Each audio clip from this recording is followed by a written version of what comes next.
Studio Karoual, le journal, présentation Fatmata Diko.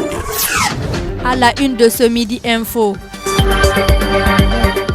Une conférence publique pour faciliter l'insertion des jeunes médecins et étudiants de la médecine. Un ancien ministre burkinabé dans le collimateur de la justice. En sport, les huitièmes de finale de la Coupe du Faso Dames ont livré ces journées. Des détails dans ce 12h30. Mesdames et messieurs, tels sont les grands points que je prends plaisir à développer pour vous dans ce 12h30. Bonjour et bienvenue. Commençons ce Midi Info par une actualité dans le secteur de la santé. À Ouagadougou, le jeudi 1er mai 2025, l'Ordre national des médecins du Burkina Faso a tenu la première édition dénommée sous le Baobab médical, une conférence publique visant à créer un espace d'échange et de réflexion autour des grands enjeux du secteur de la santé. Les détails dans ce reportage de Mamoudou Diallo. Placé sous le thème quel plan de carrière pour le jeune médecin burkinabé? Cette première rencontre se tient dans une ambiance studieuse et conviviale, rassemblant des médecins, étudiants en médecine, décideurs et acteurs de la santé. Pour Dr Nikema Vincent, l'un des conférenciers et promoteurs de la clinique Les Opportunités, a livré un témoignage poignant sur l'entrepreneuriat médical et les défis de l'installation privée pour un jeune médecin. Pour Dr Nebié Paul Stanislas, médecin de santé publique et ancien directeur pays de l'ONG JSPEGO Burkina Faso, est revenu sur ses parcours vécus dans les ONG et la coopération internationale en soulignant les compétences transversales nécessaires à une carrière réussie. Selon le président du Conseil national de l'Ordre des médecins du Burkina Faso, Dr Abdoul Sawadogo, penser, construire et défendre le plan de carrière des médecins permettra de garantir non seulement l'épanouissement des participants, mais aussi la qualité des soins pour nos populations en affirmant leur volonté d'accompagner la jeune génération dans la construction d'un avenir professionnel solide, éthique et au service des populations. Cette journée se déroule en prélude de la Journée mondiale des infirmiers, célébrée par l'Ordre national des infirmières et infirmiers du Burkina Faso les 11 et 12 mai 2025 à Koudougou sous le thème « Nos infirmiers, notre avenir ». Prendre soin des infirmiers renforce notre économie. De la santé, abordons à présent cette actualité judiciaire. L'Autorité supérieure de contrôle d'État et de lutte contre la corruption, ASCLC, a transmis au procureur du Faso un rapport accablant sur un ancien ministre suite à une dénonciation anonyme parvenue à l'ASCLC en février 2023. Selon les résultats de l'enquête préliminaire, plusieurs infractions graves lui sont reprochées. Ce sont blanchissement de capitaux, fausse déclaration de patrimoine et de financement occulte de partis politiques. Plus d'éclairage sur cette nouvelle affaire avec Ismaël Konfé. Une dénonciation anonyme parvenue à l'Autorité supérieure de contrôle d'État et de lutte contre la corruption ASCLC en février 2023 fait état d'un enrichissement illicite et suspect d'un ancien ministre. Selon les résultats des premières enquêtes, l'homme politique aurait acquis un espace foncier de 10 hectares à Saba, des biens immobiliers et véhicules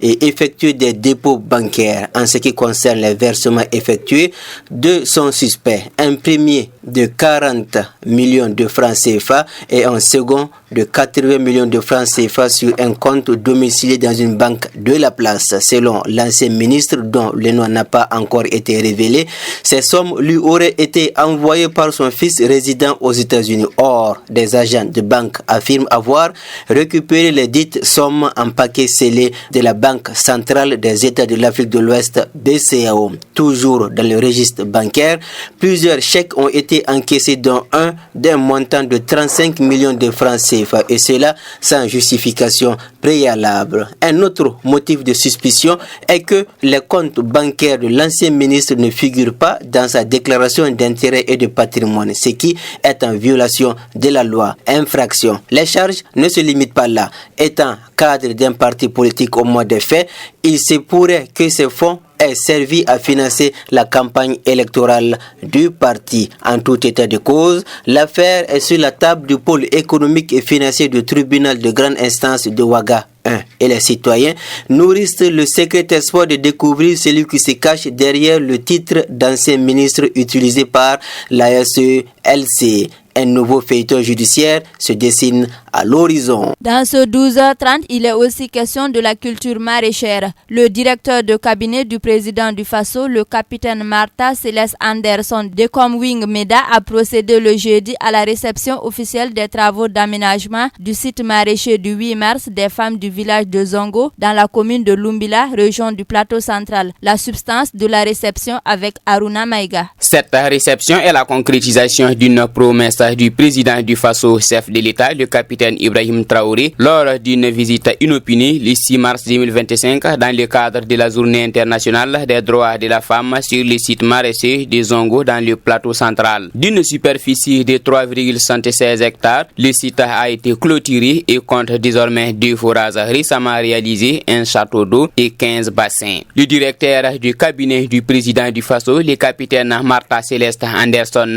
de Comwing Meda, a procédé à la mise en eau officielle du dispositif d'irrigation en présence du gouverneur de la région en compagnie des bénéficiaires largement satisfaits qui ont également bénéficié des intrants, notamment de l'engrais, des semences et des outils agricoles. La représentante des bénéficiaires, Elisa Huedraogo, a exprimé la gratitude de toutes les femmes du village au chef de l'État pour cette réalisation. Selon elle, cette infrastructure, au-delà des femmes, va profiter à toute la communauté, reconnaissant ainsi l'engagement du chef de l'État envers le travail pour l'autosuffisance alimentaire et l'amour de ses concitoyens. Le directeur du cabinet a tenu à rassurer l'ensemble de la population sur l'engagement et la détermination du chef de l'État. Le capitaine Ibrahim Traoré a travaillé toujours avec le peuple afin de préserver les intérêts du Burkina Faso. Il a enfin invité les responsables administratifs de la région à prendre les dispositions pour suivre avec la population l'utilisation du périmètre et la préservation des installations réalisées.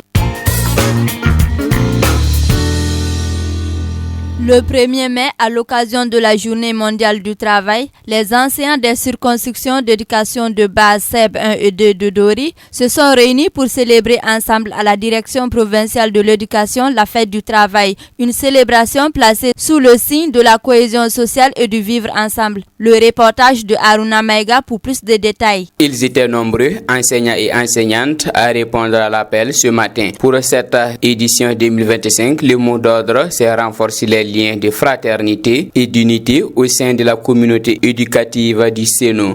Roumialki, membre de l'amicale. Ce 1er mai, son objectif ici, c'est d'avoir une cohésion entre les enseignants des 2 SEB et de la population en général. Voilà. Et aussi fortifier, pour ne pas dire la parenté à plaisanterie. Et c'est dans ce cadre qu'on a essayé d'organiser. Après une séance aérobique dans la matinée, le programme reste varié. Romialki. L'activité en quelque sorte a débuté depuis le dimanche par le nettoyage de la direction ici. Aujourd'hui, qui est le jour J, on a commencé à 6h30 par l'aérobie, 6h à 6h45 à la direction des sports. Après cela, il s'ajoute également la vente des mets locaux, les jeux de société, pour pouvoir au moins occuper la journée. Loin d'être une simple festivité, cette journée a aussi été l'occasion de faire dépister les différents acteurs de l'éducation. Après, il y a le dépistage du col de l'utérus, cancer des seins et de la prostate. Voilà. Une initiative saluée par tous et qui, selon les organisateurs, sera reconduite les années à venir pour consolider l'unité au sein du personnel enseignant. À la direction provinciale de l'éducation, la solidarité était au rendez-vous en ce 1er mai. Foot, basket, handball, judo, cyclisme, le sport. Refermons ce midi info par le sport. Les 8e de finale de la Coupe du Faso ont livré ses résultats. Asaf se fait battre par USFA par 3-0 et Wendrabo bat AS Tigres par 1-0. Les quarts de finale auront lieu le dimanche 11 mai 2025. AS Sonabel va affronter USFA, toute issue de la Ligue 1. Résultats et classement avec Amadou Ly. Pour le compte des 8e de finale de la Coupe du Faso, Fada Academy opposé à Easy à domicile s'est imposé sur le score de 1-0. Étincelle et AS Douane se sont neutralisés marqué pendant les 90 minutes un but partout. C'est la séance des tirs au but qui les sépare et Étincelle s'impose sur le score de 5 tirs au but contre 4. ISFA a été sans pitié face à Azaf à domicile en s'imposant 3-0. Et Wendrabo s'impose à domicile 1-0 face à AS Tigres. ASK a été humilié par Nassa 6-0. ABPSF s'est incliné face à AS Gelgoji par le plus petit des scores 1-0. Azo s'impose face à CS Vegawa sur tir au but 9-8. Nongodo FC à domicile s'est incliné face à un ASEC de Koudougou diablement efficace. Score final 3-1. Pour le compte de quart de finale, Azo sera face à Nas, des équipes ici de la Ligue 1 féminine. Wendrabo de Gawa évoluant en Ligue 1 sera face à une équipe de la Ligue 2, Fada Academy. Et ASEC de Koudougou sera face à Étincelle. Pendant que les Sahéliennes de AS Djelgoji